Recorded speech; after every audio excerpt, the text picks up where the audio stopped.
आग लगे जल जाए दुनिया कुछ भी नजर ना आए, होके जुदा जीने से अच्छा आशिक ही मर जाए।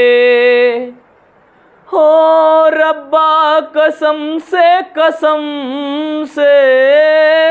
हो रब्बा कसम से अब ना जुदाई सही जाए हमसे, अब ना जुदाई सही जाए हमसे। जय हिंद दोस्तों, आप सभी का स्वागत है आपके अपने परिवार हाई गोल्स करियर पॉइंट पर, और बने रहिए इंग्लिश सीखने के लिए यतेन सर के साथ। देखिए, तो जैसे कि आपको पता है कि हमारी जो इंग्लिश है वो कंटिन्यू चल रही है और आपको इसी प्रकार कंटिन्यू वीडियो मिलती रहेंगी। और आज हम आपको कराने वाले हैं पॉजिटिव वर्ब। आपने सोचा भी होगा पहली बार कि सर ये पॉजिटिव वर्ब क्या होता है, हालांकि कुछ जानते होंगे, लेकिन मैं इस बात का फुली आपसे एक प्रॉमिस करता हूं कि इस वीडियो को देखने के बाद आपको बड़े बड़े सेंटेंस बहुत आसान लगने लगेंगे और लगने लगेगा कि वाकई में हम इंग्लिश में अब कुछ सीख चुके हैं। तो यहाँ पर जैसे कि यह डलाई है कि पॉजिटिव वर्ब, और पॉजिटिव वर्ब होता क्या है इसके बारे में पहले आपको बता दें। तो बेटा, जो पॉजिटिव होता है इसका मतलब होता है प्रेरणात्मक क्रिया, यानी कि किसी से जो प्रेरणा लेते हैं उसे कॉज, यानी कि कॉज होता है कोई भी कारण, यानी कि किसी कारण से यदि हमें कोई प्रेरणा मिलती है उसे हम प्रेरणात्मक क्रिया कहते हैं। जैसे कि अगर हम प्रेरणा की बात करें तो वहां पर कहा गया है कि वर्ब हमारे दो प्रकार के होते हैं, एक तो होता है हमारा डूअर और एक होता है पॉजिटिव वर्ब। लेकिन अगर डूअर की बात करें तो वर्ब के सारे वर्ब, यानी कि जितना हमारा इंग्लिश के वर्ब होता है, वर्ब का जो मेन वर्ब होते हैं वो सारे क्या होते हैं, हमारे डूअर होते हैं। क्या होते हैं? डूअर होते हैं। लेकिन पॉजिटिव क्या होता है कि जब व्यक्ति खुद से काम ना करके किसी और से करवाता है। इस बात में देखिए क्या छुपा हुआ है अच्छे से, कि जब व्यक्ति खुद से काम नहीं करता, किससे काम नहीं करता? खुद से, यानी कि सेल्फ कुछ नहीं करता है, लेकिन किसी और से काम करवाता है, किसी और से काम करवाता है, उसे हम कॉजेटिव वर्ब कहते हैं। सीवी मतलब कॉजेटिव वर्ब कहते हैं उसे। जैसे अगर हम पॉजिटिव की बात करें तो बेटा इसमें दो शब्द आते हैं, हमारा गेट और मेक। देखिए यहां पर आपको समझ आते हैं पहले से अच्छे से कि जो पॉजिटिव होता है क्या होता है। पॉजिटिव एक होता है हमारा, जैसे अगर हम वर्ब की बात करें तो वर्ब हमारा है रोना, रोना होता है। लेकिन आपने कभी रुलाना लिखा है कहीं? क्या कहीं रुलाना देखा है? क्या रुलाने का मीनिंग कहीं देखा है आपने? नहीं ना। तो वही कह रहे हैं, रोने का होता है लेकिन रुलाने का नहीं, हंसने का होता है मगर हंसाने का नहीं, फंसने का होता है मगर फंसाने का नहीं। अरे वही तो, कि यहां पर जैसे हंसने का तो होगा लेकिन हंसाने का नहीं होगा। जैसे अगर हम कहें पीटने का होगा मगर पिटवाने का नहीं होगा। जैसे पीटने का होगा, कहते नहीं वो उसे पीटता है, मतलब पीटने का तो होता है मगर पिटवाने का नहीं होता। क्या नहीं होता? इनका कोई भी इंग्लिश नहीं बनता है। आप बताओ, रुलाने का कोई इंग्लिश बनेगा क्या? क्या पिटवाने का कोई इंग्लिश बनेगा? बताओ। तो जब जिन शब्दों का अंग्रेजी नहीं बनता है उन्हें हम पॉजिटिव वर्ब की सहायता से बनाते हैं। किससे बनाते हैं? पॉजिटिव वर्ब की सहायता से। अब पॉजिटिव वर्ब की सहायता से बनाते हैं, उसमें दो शब्द आते हैं हमारे, गेट और मेक। कौन कौन से शब्द आते हैं? एक तो होता है हमारा गेट और एक होता है हमारा मेक, यानी कि there are two verb presented, get and make. समझो, समझिएगा जरा कि अगर हम गेट की बात करें तो सर गेट कहां लगता है और मेक कहां लगता है और कैसे लगता है और कहां नहीं लगता। केवल बने रहिए वीडियो में, 2 मिनट में आपको समझ में आता है। समझो, गेट का मीन्स होता है जब काम करने वाला व्यक्ति हो। कौन सा? मगर जब काम करवाने वाला है मगर करने वाला नहीं है तो वहां गेट का प्रयोग करते हैं। कब करते हैं? जब काम करवाने वाला हो और करने वाला ना हो तब गेट का प्रयोग, और मेक में क्या होता है, जब दोनों व्यक्ति मौजूद होते हैं तब मेक का प्रयोग करते हैं। यानी कि कोई ना कोई थर्ड पर्सन की एंट्री हो तो वहां पर गेट का प्रयोग करेंगे, और यदि थर्ड पर्सन की एंट्री नहीं होती है तो वहां पर मेक का प्रयोग करते हैं। ठीक है जी। थर्ड पर्सन की एंट्री हो रही है तब गेट का, देखो गेट में कैसे याद करेंगे, एक 3 लेटर है, 3 लेटर है ना केवल गेट में। तो इस गेट का स्ट्रक्चर क्या होता है, what is the structure of get. तो गेट के बाद हम लगाते हैं ऑब्जेक्ट, क्योंकि कोई ना कोई व्यक्ति यहां पर मौजूद होता है। तो बताओ लगाएंगे कि नहीं लगाएंगे, चाहे लगाएंगे जरूर। इसके बाद आता है वर्ब का थर्ड फॉर्म। क्या आता है, थर्ड फॉर्म, मतलब तीसरे पर्सन की एंट्री होती है तो इसीलिए थर्ड फॉर्म ऐसे समझ लेना। और मेक के बाद ऑब्जेक्ट होता है, मेक के बाद ऑब्जेक्ट होता है, लेकिन इसके बाद आता है वर्ब का फर्स्ट फॉर्म। क्या आता है, वर्ब का फर्स्ट फॉर्म। केवल याद रखना है बस। याद कैसे रखेंगे कि इसमें 3 लेटर तो 3 है, यहां से 3 गया, यहां से 3 गया, बचा 1, मतलब 1 लेटर। ऐसे केवल याद करने की ट्रिक बता रहे हैं। वैसे यह स्ट्रक्चर होता है गेट ऑब्जेक्ट प्लस B3 और make object plus B1। Are you understanding? बहुत बढ़िया, आप अच्छे से समझ पा रहे होंगे और इस बात को समझ गए होंगे। लेकिन हमें इस स्ट्रक्चर को, बहुत सारे जितने स्ट्रक्चर सीखे हैं उन सारे स्ट्रक्चरों में लगा सकते हैं, मगर लगाएंगे कैसे बेटा, तो समझो कैसे लगाएंगे कि हमारा जो होता है सब्जेक्ट प्लस B1 या B5 प्लस अदर वर्ड, यह किसका स्ट्रक्चर होता है, यह स्ट्रक्चर होता है हमारा सिंपल प्रेजेंट का। पहले सिंपल प्रेजेंट में लगा के दिखाते हैं साहब, क्योंकि हमारा भी टेंस चल रहा है सिंपल प्रेजेंट, सिंपल प्रेजेंट चल रहा है और सिंपल प्रेजेंट में लगा के दिखाते हैं। सिंपल प्रेजेंट का मतलब होता है वर्ब का फर्स्ट फॉर्म या फिर फिफ्थ फॉर्म। जब वर्ब का फर्स्ट फॉर्म या फिफ्थ फॉर्म होता है उसका मतलब होता है सिंपल प्रेजेंट, और इसमें यदि हमें गेट मेक लगाना है, क्या लगाना है, गेट मेक लगाना है, तब कैसे लगाएंगे गेट मेक, तो यहां पर समझिए, जरा समझ लें। गेट मेक कैसे लगेगा सर, तो गेट मेक लगेगा ऐसे, सब्जेक्ट करेंगे हम, अगर गेट वाला स्ट्रक्चर करना है तो B1 की जगह गेट रखेंगे और B5 की जगह गेट्स रखेंगे। अब रखते कहाँ है कि जहां पर वर्ब होता है वहां टेंस में कोना कोना छेड़खानी कर सकते हैं, लेकिन वर्ब से पहले नहीं करते हैं।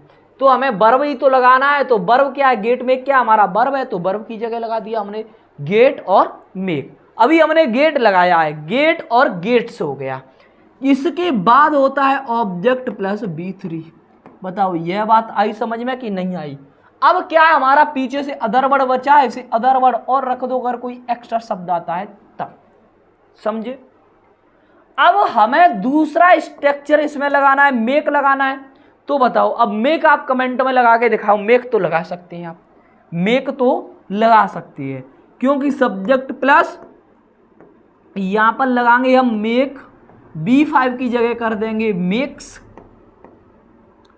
इसके बाद ऑब्जेक्ट प्लस वर्ब का first form plus other word.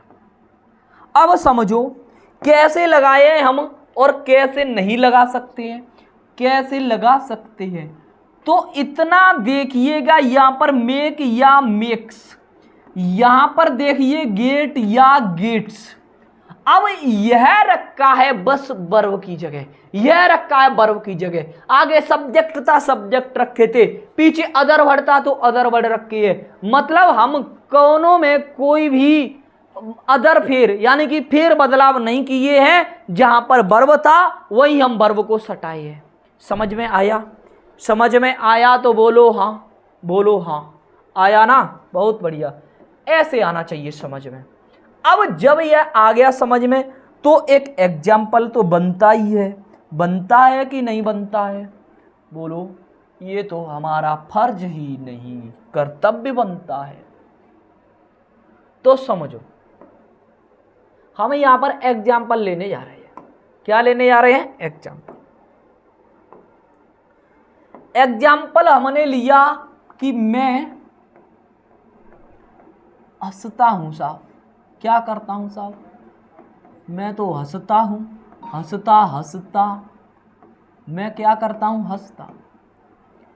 दूसरा हमने एग्जाम्पल लिया कि साहब मैं तुम्हें हंसाता हूं, मैं तुमको हंसाता हूं,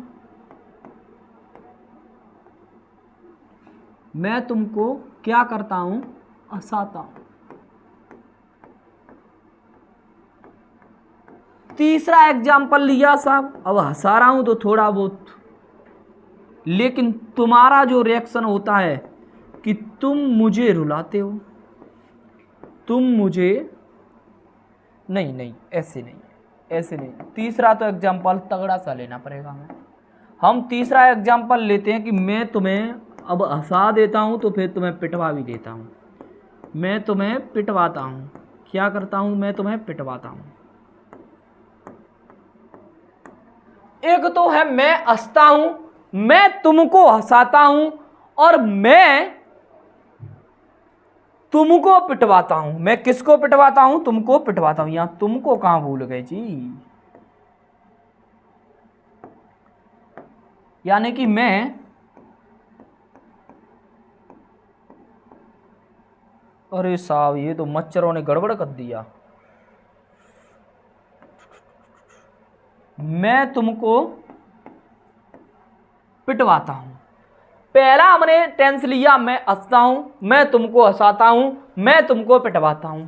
अब तीनों आप बना सकते हैं, क्या कर सकते हैं, बना सकते हैं, क्योंकि गेट मेक यहां पर लगा दिए हैं हम, तो बना सकते हैं ना। जैसे मैं हंसता हूं तब कैसे होगा, सिंपल प्रेजेंट है, आई लाफ,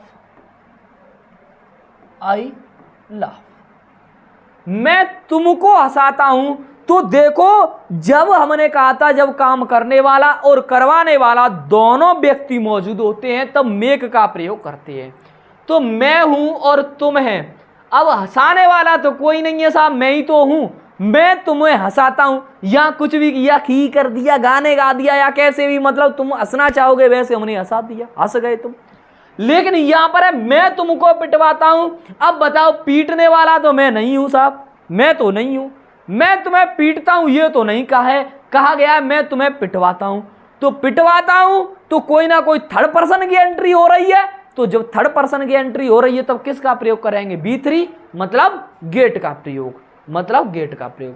आप समझे, तो बनाओ सीधा सीधा कि मैं तुमको हंसाता हूं, तो आई के संग क्या लगेगा, मेक की मेक्स, बोलो बोलो मेक, वाह इंटेलिजेंट। आई मेक किसे, तुमको, ऑब्जेक्ट की जगह क्या रखेंगे, you, I make you laugh, I make you laugh. मैं तुमको पिटवाता हूं तो आई के संग क्या लगेगा, गेट, आई गेट यू। अब बताओ यहां पर क्या होगा, बीट के बिटन, बिटन मतलब B3, आई गेट यू बिटन। ये बात आई समझ में, बोलो आई तो बोलो हाँ, आई तो बोलो हाँ, बोलो हाँ, कमेंट में लिखो हाँ, क्या लिखना है, हाँ लिखना है बस।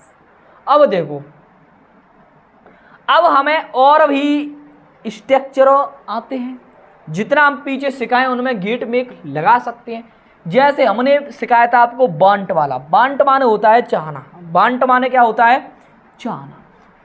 जैसे हमने यहाँ पर स्ट्रक्चर लिखा था subject plus want, I want you, wants plus to plus verb का first form plus other word, याद है, बोलो बोलो बोलो, याद है, ये है चाहत का, पीछे लिखाए थे, पीछे लिखाए थे, पीछे वाली वीडियो देखो, कौन सी वीडियो देखो, पीछे वाली वीडियो देखो। यहां पर है आई वॉन्ट, ऐसे बोला था, मैं किताब पढ़ना चाहता हूं, I want to read book, ऐसे बोला था ना। अब इसमें हमें गेट और मेक लगाना है, क्या लगाना है, गेट और मेक। तो गेट और मेक कहां लगेगा, जहां पर वर्ब होगा। अब वर्ब कहां है, यहां पर वर्ब कहां छुपा है जी, वर्ब कहां छुपा है, बोलो बोलो, वर्ब कहां छुपा है, वर्ब तो छुपा है, वर्ब तो छुपा है, वर्ब कहां छुपा है, यहां छुपा है। अरे साहब कहाँ कीड़ा बैठे हो, वर्ब तो यहां छुपा है। तो देखो कैसे यहां पर लगाएंगे, पहले गेट या मेक, बोलो मेक, बहुत बढ़िया। यहां सब्जेक्ट प्लस ऐसे बॉन्ड, बॉन्ड्स, फिर यहां पर टू। अब जहां वर्ब आ गए वहीं लगा देंगे गेट। क्या लगा देंगे जी, गेट। B1 है, B5 होता तब गेट्स होता, B5 का कोनो यहाँ पर जरूरत नहीं है, तब गेट्स का भी कोनो जरूरत नहीं। गेट के बाद ऑब्जेक्ट प्लस वर्ब का third form plus other word. बोलो समझे, समझे कि नहीं समझे। दूसरा मेक लगाओ, इसमें मेक कैसे लगेगा, सब्जेक्ट प्लस मेक या फिर मेक्स प्लस, मेक के बाद क्या आता है, oh my God, oh my God, this is my और वेरी मिस्टेक। मेक लगाना है तब पहले बॉन्ट वाले में लगा रहे हैं ना, बॉन्ट वाले में लगा रहे हैं, बॉन्ट वाले में लगा रहे हैं, ये तो समझे ही नहीं थे हम। तो यहाँ तो सीधा सीधा वहाँ तक लिखो, बॉन्ट या बॉन्ड्स, बॉन्ट या बॉन्ड्स, उसके बाद टू, उसके बाद टू प्लस यहाँ पर क्या होगा, make object plus V1 plus other word. यह बात आया समझ में। जैसे अगर हम एक सेंटेंस लेना चाहते हैं, यहाँ पर कोई भी सेंटेंस लीजिए, मैं आपसे एक पत्र लिखवाना चाहता हूँ, टेंस लिया है हमने, मैं आपसे एक पत्र लिखवाना चाहता हूं, मैं आपसे एक पत्र लिखवाना चाहता हूं। तो खुद तो नहीं लिख रहा है, लिखवाना चाह रहा है, लिखना नहीं लिखवाना।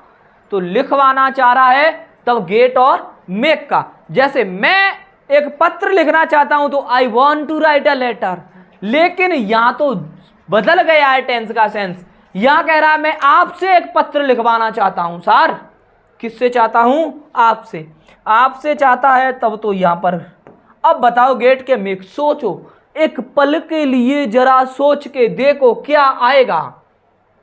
देखो मैं आपसे, मैं हूं और आप हैं, हम दोनों हैं, दोनों के अलावा तीसरे का काम है। जब तीसरे का कोई काम नहीं तो B3 का भी कोई काम नहीं। तो यहां पर B3 का कोई काम नहीं, मतलब गेट का नहीं, यहां पर मेक आएगा। क्या आएगा, मेक। कैसे, I want to, I want to make, किससे, आपसे जी, I want to make you, क्या, राइट करवाना चाहता हूं, क्या, एक लेटर। बोलो बोलो कितना आसान है, बोलो कितना आसान है, बोलो बेटा कितना आसान है। और यह इतना आसान है कि कुछ कह नहीं सकते, मेरे हालात कुछ ऐसे हैं कि कह नहीं सकते। यह टेंस तो बहुत आसान है, टेंस तो बहुत आसान है। जैसे जानने पे लगाएंगे तो वहां लगा सकते हैं, जैसे अगर हमें इंटेरोगेटिव में लगाना है तो इंटेरोगेटिव में लगा सकते हैं। जैसे हमने कहा क्या तुम उसे पिटवाते हो, क्या तुम उसे पिटवाते हो, तुमसे क्वेश्चन पूछ लिया, क्या तुम उसे पिटवाते हो जी, क्या तुम उसे पिटवाते हो, क्या तुम उसे पिटवाते हो, ऐसे पूछ लिया है। क्वेश्चन पूछा आपसे क्या तुम उसे पिटवाते हो।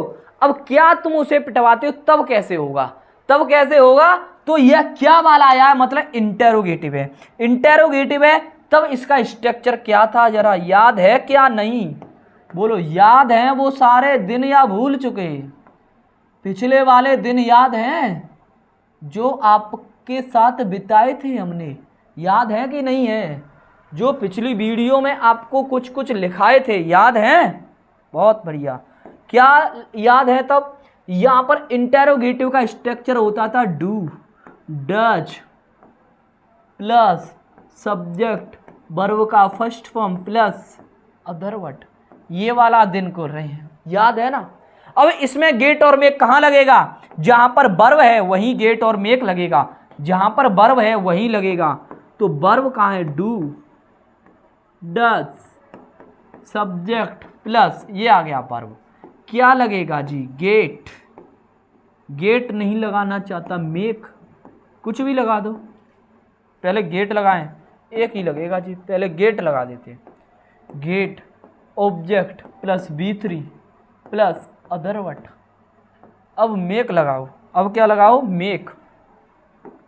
तो do, does plus subject plus make. अब मेक से तो नहीं आएगा ना, यह किसी का डाउट बनना है क्या, make plus object plus verb का first form plus other word, ऐसे लगाएंगे, ऐसे लगाएंगे, ऐसे लगाएंगे। मतलब यदि हमारा इंटेरोगेटिव होगा तो इंटेरोगेटिव में गेट मेक लगा देंगे, यदि हमारा WH होगा तब WH में लगा देंगे सर, पॉजिटिव होगा तो पॉजिटिव में लगा देंगे, जैसा होगा इसमें लगा देंगे। तो इसे कैसे बनाएंगे, बनाओ बनाओ बनाओ बनाओ, इसे कैसे बनेगा। क्या तुम उसे पिटवाना चाहते हो, हैं, क्या तुम उसे पिटवाना चाहते हो, क्या तुम उसे पिटवाते हो, यहाँ पर तो क्या है, सिंपल है, पिटवाते हो, चाहते हो तो वो भी हो जाएगा वन, क्या तुम उसे पिटवाते हो तो कैसे होगा, do you, do you subject के बाद क्या है, पिटवाते हो तब गेट, डू यू गेट, उसे पिटवाते हो। देखो लड़का को पिटवाते हो तो हिम, लड़की को पिटवाते हो तो हर लिख देना, लड़की को भला कौन पिटवाता है, कोई नहीं, लड़की को पिटवाओगे तो खुद पिट जाओगे, तो लड़का ही लिख देते हैं। तो do you get him beaten, do you get him beaten, बताओ यह बात आई समझ में ना, बोलो आई कि नहीं आई, अच्छे से आ गई होगी। अब ले चलते हैं और खतरनाक खतरनाक सेंटेंसों पर, और खतरनाक खतरनाक सेंटेंस हमने यहाँ पर बनाए हैं आपके लिए, आपके लिए। गा रहा हूँ महफिल में आपकी हिफाजत है, जो कुछ भी हूँ मैं आपकी अमानत है, जो कुछ भी हूँ मैं आपकी अमानत है। बोलो कैसे होगा, उसकी यादें मुझे रुलाती हैं, वाह वाह वाह, उसकी यादें मुझे रुलाती हैं, तब क्या कहेंगे हम, तब क्या कहेंगे जी, उसकी यादें हैं, आज वो नहीं सिर्फ उसकी यादें। अरे साहब देखो, उसकी यादें तब कैसे होगा, हर, हर यादों के लिए क्या लगाएंगे, मेमोरीज, हर मेमोरीज। अब मुझे रुलाती है मतलब उसकी याद है और मैं दोनों में तीसरे का कोई काम नहीं, तो make, her memories make me cry, cry करवाती हैं, क्या करवाती, क्राई या फिर बीप। देखो क्राई और बीप में क्या अंतर है, क्राई माने होता है थोड़ा रोना, मतलब आवाज में, और बीप माने होता है आंसू आंसू में रोना, आप कैसे रोती हो वैसे लगा लो। फिर क्या है, तुम मुझे महसूस कराती हो कि तुम मुझे प्यार नहीं करती हो, वाह वाह वाह, क्या सेंटेंस है, देखिए जरा, कि तुम मुझे महसूस कराती हो कि तुम मुझे प्यार नहीं करती। अब करना और करवाना, या वो महसूस करवाती है तब यहां पर गेट और मेक आएगा, तो क्या होगा, तुम मुझे महसूस करवाती हो, यू बनाओ जी, कैसे होगा, you make me realise, you make me realise,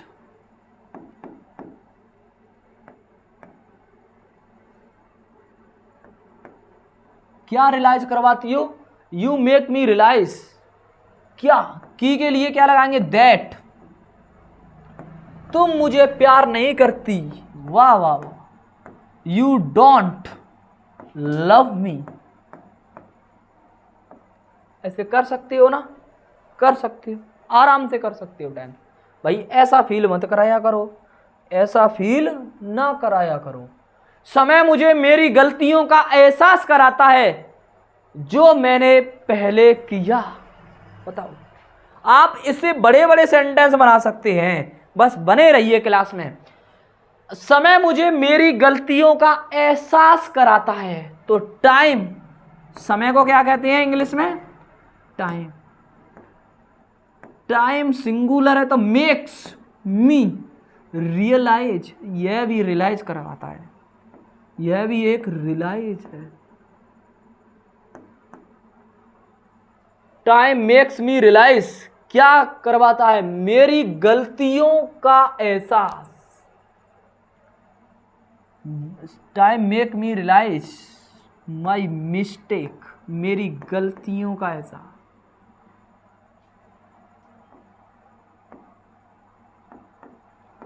जो मैंने पहले किया, दैट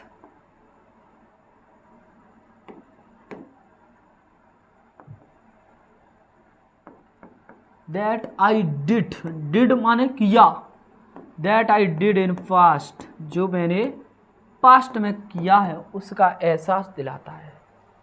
यानी कि time makes me realise my mistake that I did in past. मैं आपसे एक पत्र लिखवाना चाहता हूं, ये तो शायद हमने कर दिया है, लेकिन फिर भी यहां पर देख लीजिए एक बार।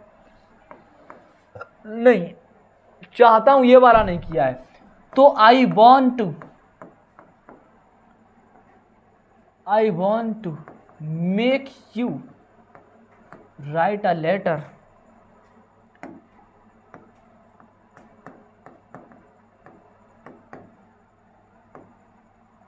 तो बताओ इतने बड़े बड़े सेंटेंस क्या बचेंगे आपसे? बताओ बचेंगे क्या? क्या लगता है आपको ऐसे ऐसे कंसेप्ट सीखने के बाद कि हमारी जो हिंदी की स्टोरी इंग्लिश में नहीं बनेगी? क्या ऐसा लगता है आपको कि हमसे कोई भी कॉम्प्रीहेंशन समझ में नहीं आएगा? आएगा। जो कॉम्प्रीहेंशन समझ में नहीं आता, क्यों नहीं आता है? क्योंकि आपका टेंस, वॉइस, नरेशन ये कमजोर है। इसे मजबूत कीजिए। ये रीढ़ की हड्डी है इंग्लिश का, टेंस, वॉइस, नरेशन। तो इसी प्रकार और भी अच्छे अच्छे कंसेप्ट सीखने के लिए लगातार बने रहना, कंटिन्यू बने रहना क्लास में। और इस बात की फुली जिम्मेदारी हम लेते हैं कि आपको सिखा करके ही छोड़ेंगे। और मिलते हैं अब नेक्स्ट क्लास में। जब तक के लिए bye bye, take care, thank you so much.